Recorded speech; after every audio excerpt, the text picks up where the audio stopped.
নমস্কাৰ, এই মুহূৰ্তত আহি পৰিছে সন্ধিয়াৰ কিবা এটা গুৰুত্বপূৰ্ণ খবৰ। আজি হৈছে 28 জুলাই। গোটেই অসম তথা ভাৰতৰ বিভিন্ন প্ৰান্তৰ পৰা যুগুত হৈছে কিবা এটা ডাঙৰ খবৰ। এনেবোৰ খবৰ নিতৌ পাই থাকিবলৈ চেনেলটি ছাবস্ক্ৰাইব কৰি ভিডিঅ'টো এটা লাইক কৰিবলৈ নাপাহৰিব।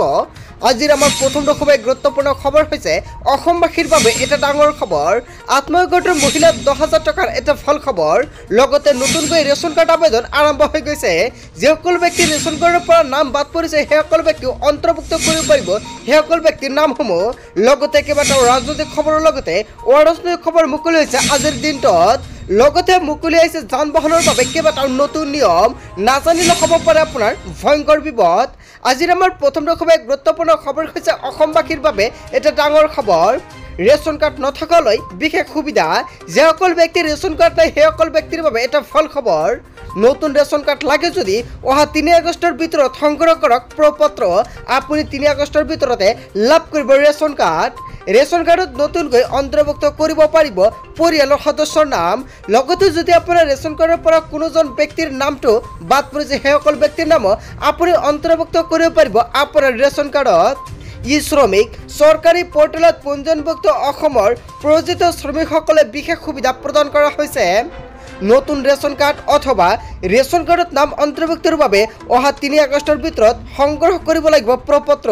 যদি আপুনি নতুনকৈ ৰেচন কাৰ্ড আবেদন কৰিব বিচাৰিছে অথবা ৰেচন কাৰ্ডত আপোনাৰ কোনো ধৰণৰ ব্যক্তিৰ নামটো অন্তৰ্ভুক্ত কৰিব বিচাৰিছে তেনে ক্ষেত্ৰত আপুনি 3 আগষ্টৰ আগতে কৰিব লাগিব অথবা আপুনি কিন্তু নোৱাৰিব।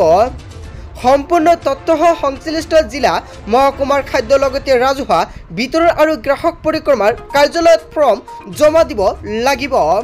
লগতে 2021 আগষ্টৰ পৰা 2023 আগষ্টৰ ভিতৰতে শ্ৰম চৰকাৰী পৰ্টেলত পঞ্জীয়নভুক্ত শ্ৰমিকসকলে এই সুবিধা প্ৰদান কৰা হৈছে।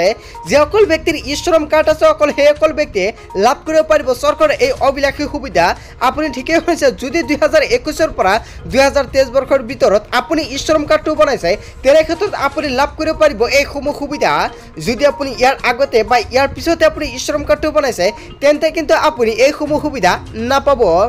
আবেদনকাৰী পৰিয়ালৰ বাৰ্ষিক আয় 4 লাখ টকাৰ তলত হোৱাটো বাধ্যতামূলক। যদি আপোনাৰ বছৰি ইনকাম 4 লাখ টকাৰ তলত হয় তেন্তে আপুনি ৰেচন কাৰ্ডৰ বাবে আবেদন কৰিব পাৰিব।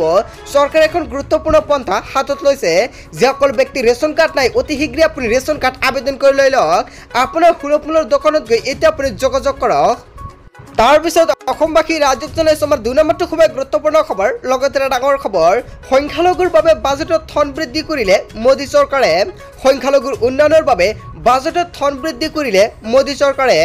2024-25 বৰ্ষৰ বাজেটত সংখ্যালঘুৰ বাবে আবণ্টিত ধনৰ পৰিমাণ 20% বৃদ্ধি কৰিলে। বাজেটত সংখ্যালঘুৰ বাবে ধাৰ্য কৰা হৈছে 3,183.24 কোটি টকা। হয়, আপুনি ঠিকে শুনিছে, চৰকাৰে এটা ভাল সিদ্ধান্ত গ্ৰহণ কৰিছে। 2024 চনৰ বাজেটত আবণ্টিত ধনৰ 316.16 কোটি টকা প্ৰাক মেট্ৰিক জলপানীৰ বাবে ধাৰ্য কৰা হৈছে। এই টকাসমূহ পূৰ্বৰ বাজেটতকৈ আবণ্টিত ধনৰ পৰিমাণ 574.31 কোটি টকাৰ বৃদ্ধি কৰা হৈছে। 2023-24 বৰ্ষত সংখ্যালঘুৰ পৰিক্ৰমা মন্ত্ৰালয়লৈ আবণ্টন দিছিল 3,097 কোটি টকা। তাৰপিছত অসমবাসী ৰাইজক জনাইছো আমাৰ 3 নম্বৰটো খুবেই গুৰুত্বপূৰ্ণ খবৰ। লগতে ডাঙৰ খবৰ, মুছলমানসকল মানুহ নহয় নেকি? বাজেটক লৈ মৌলানা বদৰুদ্দিন আজমল অসন্তুষ্টি। মৌলানা বদৰুদ্দিন আজমলে এটা ডাঙৰ মন্তব্য কৰিছে, মুছলমানসকল মানুহ নহয় নেকি? বাজেট সংখ্যালঘুক বঞ্চনা কৰাৰ অভিযোগ মৌলানা বদৰুদ্দিন আজমলৰ। বাজেটত কেনেকুৱাকৈ সংখ্যালঘুক বঞ্চনা কৰিছে সেয়া সম্পূৰ্ণকৈ স্পষ্টীকৰণ প্ৰকাশ কৰিছে মৌলানা বদৰুদ্দিন আজমলে।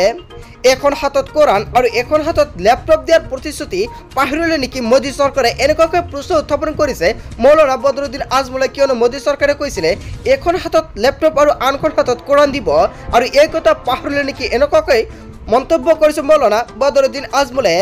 কেৱল বিহাৰ আৰু অন্ধ্ৰপ্ৰদেশৰ বাবে বনোৱা হৈছে নেকি 2024 চনৰ বাজেটখন?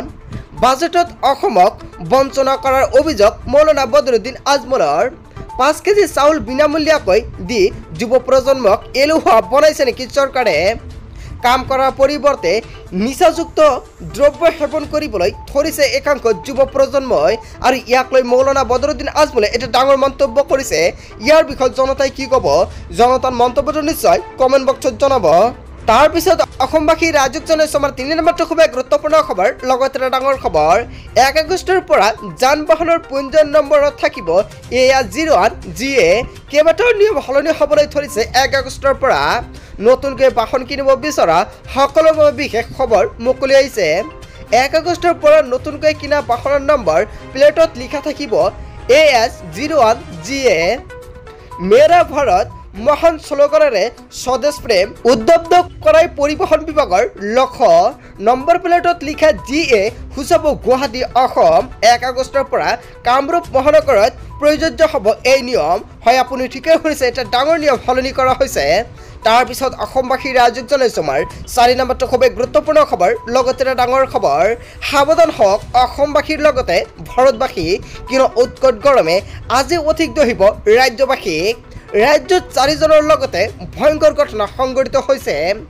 আজিৰ পৰাপক্ষত ঘৰৰ পৰা নোলাব আজিৰ দিনত কিমান ডিগ্ৰী সেলসিয়াছ আপোনাৰ ৰাজ্য বা অঞ্চলত গৰমে হৈছে নিশ্চয় কমেন্ট কৰি জনাব লগতে কেইবাদিন ধৰি ৰাজ্যত ভয়ংকৰভাৱে তাপমাত্ৰা দেখা দিব বুলি ইয়া সম্পূৰ্ণকৈ প্ৰকাশ কৰিছে বতৰ বিজ্ঞান কেন্দ্ৰৰ তৰফৰ পৰা উৎকট গৰমে আৰু অধিক দহিব ৰাজ্যবাসীক গৰমে ভংগ কৰিছে সকল অবিলেখ আজি গুৱাহাটী মহানগৰীত তাপমাত্ৰা 39 ডিগ্ৰী সেলসিয়াছ দেখা দিছে অনুভৱ হৈছে যেন 52 ডিগ্ৰী সেলসিয়াছ দেখা দিছে তাপমাত্ৰায় উৎকট গৰমত সমস্যাত পৰিছে জনতাই আগন্তুক দুটা দিনলৈ অব্যাহত থাকিব এই গ্ৰীষ্ম প্ৰবাহ অহা 48 ঘণ্টাত সৰ্বোচ্চ তাপমাত্ৰা স্বাভাৱিককৈ 3 পৰা 4 ডিগ্ৰী অধিক হ'ব বুলি এটা ডাঙৰ প্ৰকাশ কৰা হৈছে বতৰ বিজ্ঞান কেন্দ্ৰই জাৰি কৰিছে এই সতৰ্কবাণী গোৱালপাৰাত আজি 38 ডিগ্ৰী সেলসিয়াছ বতৰ বিজ্ঞান কেন্দ্ৰৰ তৰফৰ পৰা জাৰি কৰা অনুযায়ী দেখা দিছে আৰু শিলচৰত 39 ডিগ্ৰী সেলসিয়াছ তাপমাত্ৰা গোলাঘাটত 38.5 ডিগ্ৰী সেলসিয়াছ উত্তৰ লখিমপুৰত 37 ডিগ্ৰী সেলসিয়াছ গুৱাহাটী মহানগৰীত 38 ডিগ্ৰী সেলসিয়াছ আপোনাৰ ৰাজ্য বা অঞ্চলত কিমান ডিগ্ৰী সেলসিয়াছকৈ তাপমাত্ৰা দেখা দিছে নিশ্চয় কমেন্ট কৰি জনাব তাৰ পিছত অসমবাসী ৰাইজক জনাইছো আমাৰ 6 নম্বৰটো খুব গুৰুত্বপূৰ্ণ খবৰ লগতে এটা ডাঙৰ খবৰ বিৰোধী দলৰ পক্ষ লৈছে নেকি নীতিশ কুমাৰে কিয়নো নীতি আয়োগৰ বৈঠকত অংশগ্ৰহণ নকৰিলে নীতিশ কুমাৰে প্ৰধানমন্ত্ৰী মোদীৰ অধ্যক্ষতাত নীতি আয়োগৰ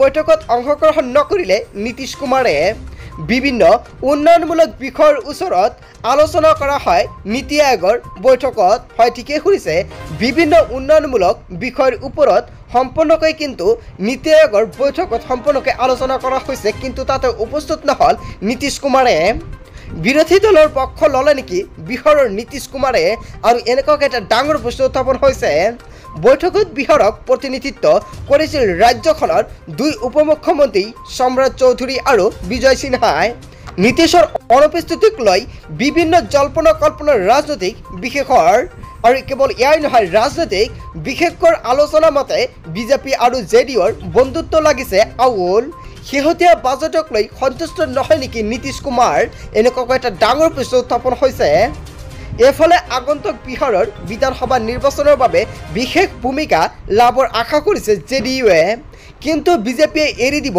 বিচৰা নাই নিজৰ সুযোগ অৱশ্যই বৈঠকত অংশগ্ৰহণ নকৰাৰ কাৰণ উল্লেখ কৰা নাই জেডিইউৰ তৰফৰ পৰা বিপৰীতে পূৰ্বেও নীতিশ কুমাৰে এনে বৈঠকত অংশগ্ৰহণ কৰা নাছিল বুলি মন্তব্য কৰিছে জেডিইউৰ ৰাষ্ট্ৰীয় প্ৰবক্তাৰ তৰফৰ পৰা হয় বন্ধু বান্ধৱীসকল এটা ডাঙৰ খবৰ এটা গুৰুত্বপূৰ্ণ খবৰ মুকলি হৈছে বন্ধু বান্ধৱীসকল গোটেই অসম তথা ভাৰতৰ বিভিন্ন প্ৰান্তৰ পৰা যুগুত হৈছে কেইবাটাও ডাঙৰ খবৰ এনেবোৰ খবৰ নিতৌ পাই থাকিবলৈ চেনেলটি সাবস্ক্ৰাইব কৰি ভিডিঅ'টো এটা লাইক কৰিবলৈ নাপাহৰিব so thank you for watching full video'